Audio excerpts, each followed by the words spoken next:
Welcome to the first Footnoting History episode of 2020, and the first episode of our series, Footnoting Disney. This is Elizabeth, producer and contributor for Footnoting History.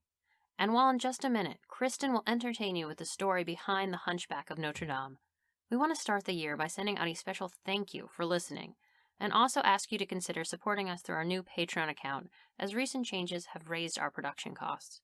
Our goal, as always, is to bring you excellent, enjoyable, and free content. We appreciate any and every contribution. You can learn more through our website or go directly to patreon.com/footnoting_history. Thank you. And now, enjoy the episode. The story of the Hunchback of Notre-Dame is as much about unlikely heroes and stirring suspense as it is about the cathedral itself. When the novel was first published in 1831, Notre-Dame was over 600 years old and crumbling. It was in need of a few champions, and it found them in Victor Hugo, a beautiful but marginalized street performer, and a one-eyed deaf bell ringer who brought the cathedral back to life. Hi, and welcome to Footnoting Disney. I'm your host, Kristin. And today we will be visiting an old footnoting history friend, the Cathedral of Notre-Dame of Paris, which is the central character of Victor Hugo's 1831 novel by the same name. You may remember from Footnoting History's 200th episode that the English translation of the title, usually The Hunchback of Notre-Dame, tends to obscure this fact by focusing on the figure of the bell ringer Quasimodo. But Notre-Dame itself is the story, and it's one that started over 800 years ago. Victor Hugo's novel, Notre-Dame of Paris, had the effect he was going for. It was instantly immensely popular and inspired people to care about Paris's cathedral in ways they hadn't in centuries. Notre-Dame was reprinted thousands of times, translated into many languages, and adapted to art and later film. The first Hunchback-themed movie came out in 1905, a silent 10-minute short called Esmeralda. Others were soon to follow. The first television miniseries debuted in 1966, and rumor has it that Idris Elba is working on a modern version for Netflix. Fingers crossed. The story also made it to the theater, the opera, and the ballet. Different versions tended to emphasize different aspects of the story. One 1923 movie was all about the love of Quasimodo for Esmeralda, and the ballets featured her dancing, of course, and in a 1983 arcade game, you play Quasimodo, and you jump over extremely pixelated objects and ring bells. If anyone comes across this gem in what I assume will probably be a Pizza Hut somewhere, please contact Footnoting History immediately so I can go play it. In 1993, a creative development executive at Disney named David Staten was inspired by a Classics Illustrated comic book of the story. Apparently, he found it charming, and it was what inspired his initial proposal to make the film. The 1996 Disney version borrows heavily from a 1939 film adaptation directed by William Dieterle. Take a look at the 1939 version of Quasimodo, played by Charles Laughton, and you'll probably see a few similarities to the Disney one. The 1939 movie also emphasizes justice and the monumental importance of the cathedral itself, themes that the 1996 animated version embraces, along with accepting otherness and the importance of one's character. There are arguably three main characters in Disney's adaptation of The Hunchback: Quasimodo, Esmeralda, and the cathedral itself. Quasimodo and Esmeralda each capture very different aspects of otherness in medieval society. Quasimodo is deformed and unable to leave his home. Esmeralda is beautiful, but as a gypsy, is excluded from society and has no place that can truly be home. The cathedral is a refuge to each. For Esmeralda, the cathedral provides sanctuary when she is attacked. For Quasimodo, the cathedral is his place to be beautiful, to soar gracefully among the lofty beams while ringing out the melodies of his beloved bells. The cathedral plays a key role in the story, but in Victor Hugo's time, Notre-Dame was neither as beautiful nor integral to society as it appears in the Disney film or the novel. When he first began writing Notre-Dame of Paris in 1829, Victor Hugo wanted to highlight how the cathedral was a shell of its former self. It was falling apart, and it had been for a while. Before French revolutionaries got to it in the 1790s, and before they got to it again in the 1830s and the 1840s, as Christine and Elizabeth discussed, the Protestant Huguenots in the 16th century had the first major go at vandalizing Notre-Dame. No one cared too much to fix it up, and instead focused on building projects that today make Paris just so Parisian. Hugo was well aware of this, and in the novel, he predicts that Notre Dame might soon, quote, disappear from the face of the earth, end quote. By the time Hugo was writing in the 1820s, the cathedral was as neglected as his Esmeralda and as debilitated as his Quasimodo. For Hugo, the cathedral itself is the central character. When the stone gargoyles come alive to interact with cartoon Quasimodo, that's not far off from Victor Hugo's original intention, where the cathedral is a personified centerpiece of the tale. It lives, it breathes, it hurts. There are pages upon pages devoted to the cathedral's description in the novel. It's part of Quasimodo and of Paris, and it is alive. For Hugo, architecture was the way that humanity communicated before the printing press. It was history, it was science, it was, quote, wonderful art, end quote. Nearly 2 centuries later, in 2019, at one of the cathedral's darkest moments, France's President Emmanuel Macron would echo Hugo's sentiments, saying, quote, Notre Dame is our history, our literature, part of our psyche, the place of all our great events, our epidemics, our wars, our liberations, the epicenter of our lives, end quote. Construction of the Cathedral of Notre Dame began on a small island in the Seine called the Ile de France in 1163. When Notre Dame was being built, it employed hundreds of stonecutters, carpenters, builders, sculptors, and glassmakers. It was an economy in miniature. When the cathedral was finished, it was where scholars like Peter Abelard wanted to be, and it needed a staff of priests to keep up with the religious and everyday running of a complex that included a church, a large collection of relics, and a cloister for monks. It would come to feature the dazzling stained glass windows, soaring pointed arches, and dramatic flying buttresses that would become iconic of high and later medieval European cathedrals. This style of architecture would ultimately become known in the 16th century as Gothic. Gothic-style architecture allowed for the super high ceilings that you see in the movie. The stress and pressure of the walls and ceilings were directed down and out by the pointed arches and were supported by the flying buttresses. With these newer structural designs, the central portion of the cathedral, the large main aisle called the nave, could be surrounded by slender arcades of columns and galleries, giving the area an open feel. More of the walls could be cut away for windows, immense kaleidoscopes of vivid color that drew their viewers up and into the world of saints and kings, the multimedia devices of their day. Modern visitors of cathedrals often do not realize just how colorful and alive the medieval cathedral once was. Years have stripped away the saint shrines and tapestries and wall paintings that once adorned cathedrals, but in the later 15th century, there would have been a riot of art on display. The Chantry Chapels, those individual altars that were eventually built by the very wealthy along the sides of the nave, give some hint as to the types of decorations that once filled the space. Things like altar cloths, paintings, flowers, candles, and sculptures. Many of the sculptures that would have greeted a medieval visitor to Notre Dame were either replaced in the Baroque period, which is from around 1600 to 1740, or were destroyed in the Revolution. But they once would have provided a focus for worship and reflection and religious instruction. Disney's Quasimodo hangs out with the most famous type of Notre Dame sculpture, what he calls the Gargoyles. His 3 friends hop around and play cards and sing, but none actually redirect rainwater away from the cathedral, which is what would qualify them as technical medieval gargoyles.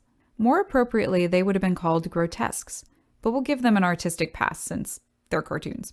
Medieval grotesques were these little monster figures that adorn the upper portions and the exterior of cathedrals, in the misty airs where demons were thought to dwell, and they were supposed to remind their medieval audiences that the dangers of hell were very real and very close. Today there are 54 grotesques above the 3 big main doors of Notre Dame, but those are 19th century reconstructions. We don't know how many there were in the Middle Ages, but there were certainly some based on archaeological remnants on the cathedral itself, and a 1699 drawing made of the outside. The grotesques were smaller and fewer, and shaped a lot like birds. They were part of Victor Hugo's vision of what made the cathedral medieval. In the novel, the grotesques are part of the face of the cathedral, and Quasimodo is in some ways a living grotesque. He is the cathedral, and the cathedral is him. For fans of Quasimodo's story, the bells of Notre Dame are the main attraction. Medieval cathedral bells were rung to announce the times of religious services, for funerals, or for celebrations, and they were pretty complicated to ring depending on how many there were. In the book and in the movie, Quasimodo names them. In all, he has 15 bells to ring when his story takes place in 1482. Medieval Notre Dame had between 9 and 10 bells. Sources differ on the number, but the largest bell still in existence today, named Emmanuel, was actually cast in the 17th century. It was the only bell to survive the French Revolution, and even though it's not medieval, it probably does sound a lot like Quasimodo's great bell Marie. Quasimodo has a bit of a love affair with those bells, and in many ways it's tragic. In the Disney version, the villain figure Frollo forbids Quasimodo from ever leaving the cathedral. He's there to ring the bells, and no one wants to see him. In the novel, Quasimodo is a recluse in Notre Dame, but he's not forbidden to leave. He just strongly prefers to remain in what he views as his sanctuary from the world, in a kind of symbiotic relationship, rather than wander too far beyond its protection. The first time Quasimodo rang one of the bells, Frollo was thrilled, like a parent who hears their child's first word. And for Quasimodo, the reaction was intoxicating. He became a bell ringer extraordinaire, and he loved his job, but those bells would ultimately severely damage his hearing. In the 1831 novel, Quasimodo is deaf. Quasimodo has to deal with a lot of physical impairment, and in the 15th century, this was an especially difficult and complicated situation. Medieval people had many ways of describing people with disabilities, as infirm, crippled, diseased, deformed, malformed, and defective. These terms are both insensitive by modern standards and also pretty vague. We don't always know what physical impairments medieval people were dealing with, but sources do mention individuals who suffered from vision and hearing loss, as well as speech and orthopedic impairments, all things that Quasimodo was dealing with in the novel. Many of the physically impaired in the Middle Ages could not perform the jobs that would support them, things like farm work or domestic service. And without networks of support, these individuals were incredibly vulnerable. Victor Hugo writes his Quasimodo as having difficulty hearing and speaking, but he has no trouble treating the cathedral like his personal jungle gym or performing his very physically demanding job. It's really more Quasimodo's ugliness that is the problem.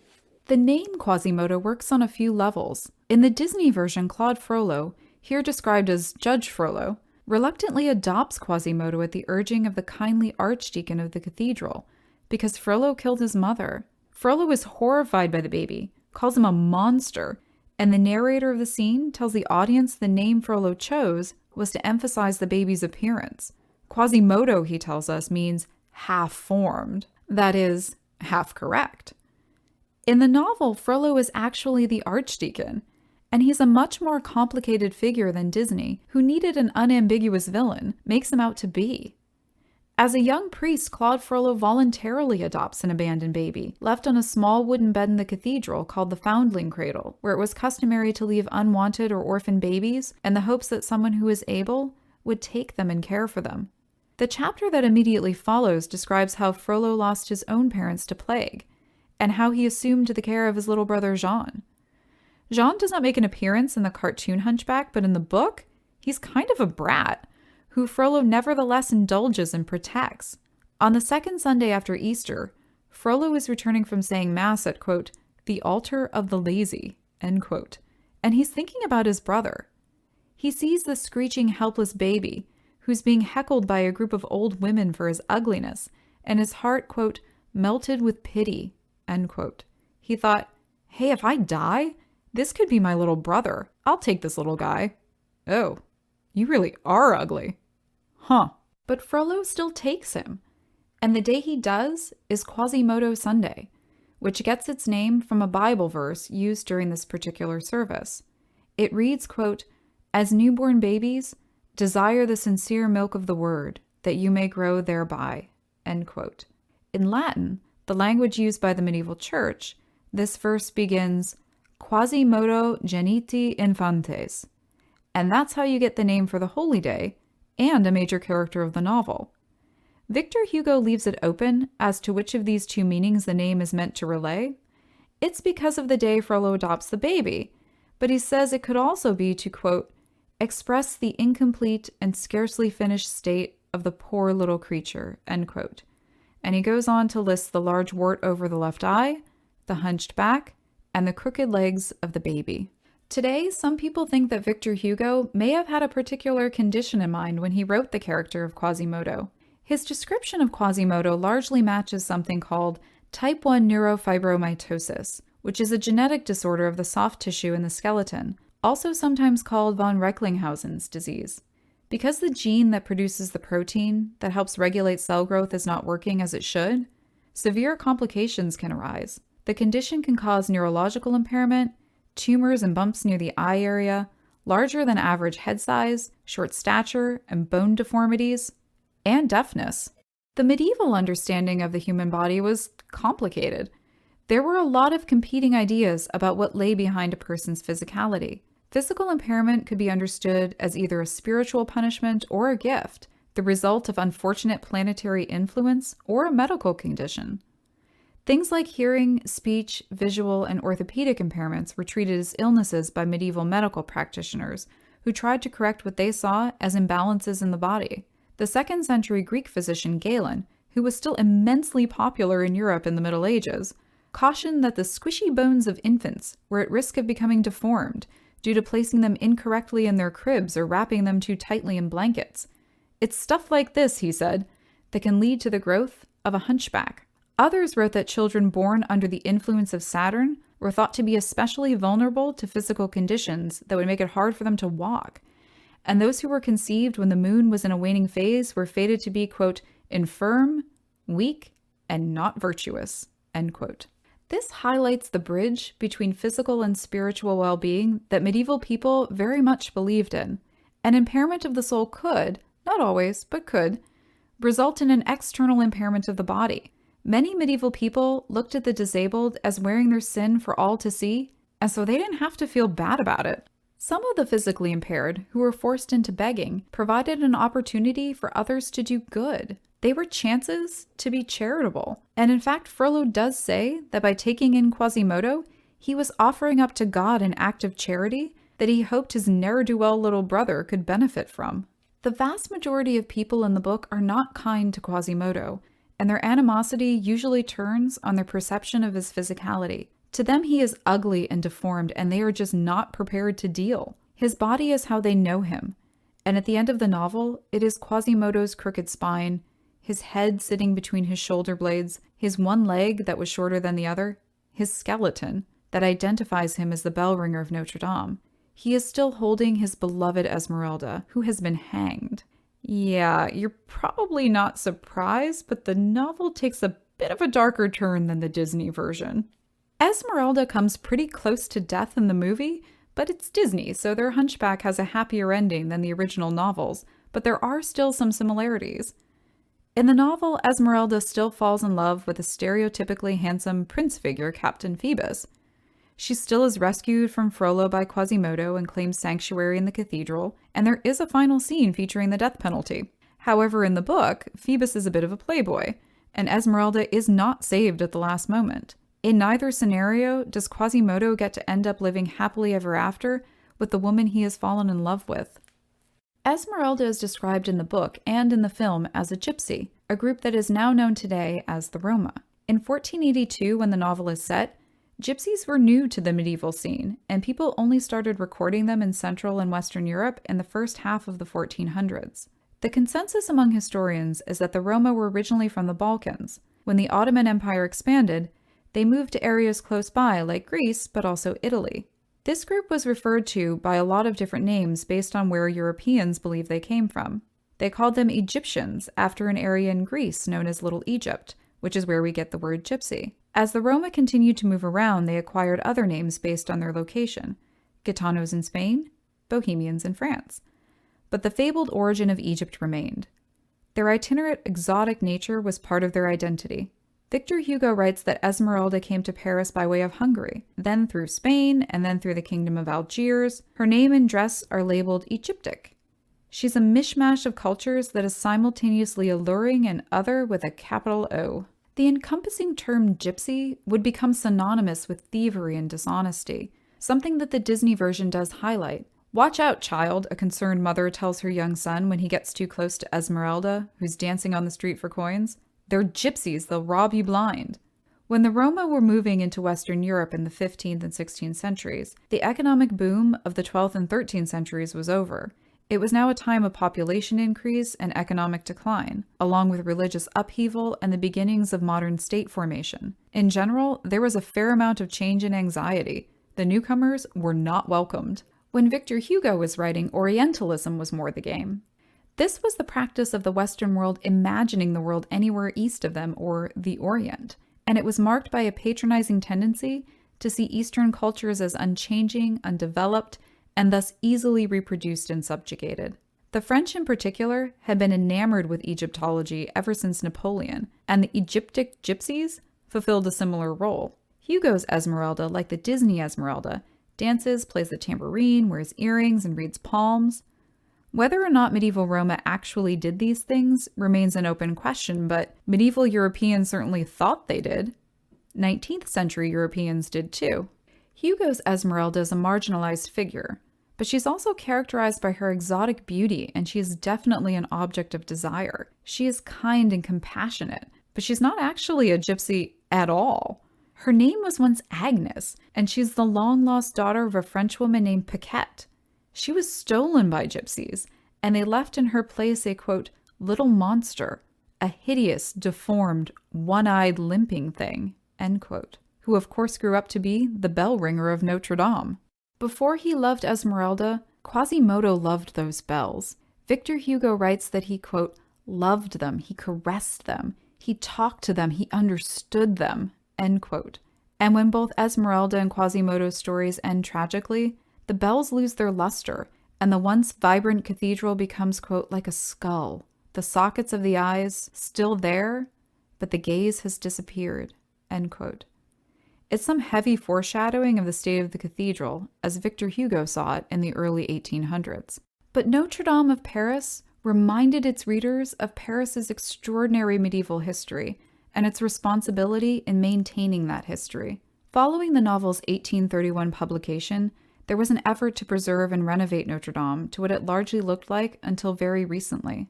The evidence of the success of Victor Hugo's mission was apparent at the heartbreak following the 2019 fire.